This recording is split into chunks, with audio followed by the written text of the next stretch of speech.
সেজদা করে আল্লাহরে বলবেন, আল্লাহ এই পৃথিবীতে আমি ছাড়া তোমার গোলামের অভাব নাই, কিন্তু তুমি ছাড়া আমার দ্বিতীয় কোনো রব নাই। চোখের পানি ছেড়ে আল্লাহরে ডেকে বলেন, আল্লাহ এই জমিনে আমি ছাড়া তোমার গোলামের কোনো অভাব নাই, কিন্তু তুমি ছাড়া দ্বিতীয় কোনো রব আমার নাই, তুমি ছাড়া দ্বিতীয় কোনো জায়গায় যাওয়ার সুযোগ আমার নাই।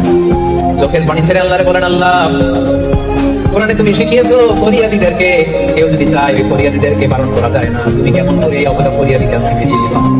চোখের পানি ছেড়ে আল্লাহর কাছে চান, সব তিনি দিয়ে দিতে পারেন। চিন্তা করেন, ঠিক না? গোটা বিশ্বের সবাই আমাদের যার যা লাগবে সব দিয়ে আল্লাহর কাছে চাই। আল্লাহ যদি সবাইকে সবকিছু দিয়ে দেয়, আল্লাহ বলে আমার ক্ষমতার এক ইঞ্চিও কমবে না। চিন্তা করেন, ঠিক না? বিপদে পড়লে বোঝা যায় আল্লাহ কারে কয়। আমি একবার বিপদে পড়ছি, বরিশাল গিয়েছিলাম, বাসে ফিরে আসতেছি লঞ্চে, ওই লঞ্চে তুফান হয়েছিল। তখন বুঝলাম যে কি ভয়ঙ্কর অবস্থা।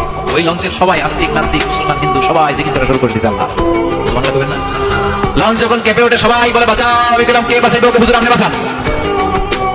আমি বললাম তাহলে আমারে বাঁচাইবো কেডা? আল্লাহ। আল্লাহ ছাড়া বাঁচতে পারে কেউ? আল্লাহ আপনি আমার ধৈর্যশীল বানান, আপনি আমার শুকরগুজার বান্দা বানান। আল্লাহ আমার চোখে আপনি আমার ছোট বানান, গোটা বিশ্বের মানুষের চোখে আপনি আমার বড় বানান। সবাই পড়ি আমিন। আধারে ভয় পেও না, আলো আছে আড়ালে, অন্ধকার পালিয়ে যাবে তুমি উঠে দাঁড়ালে।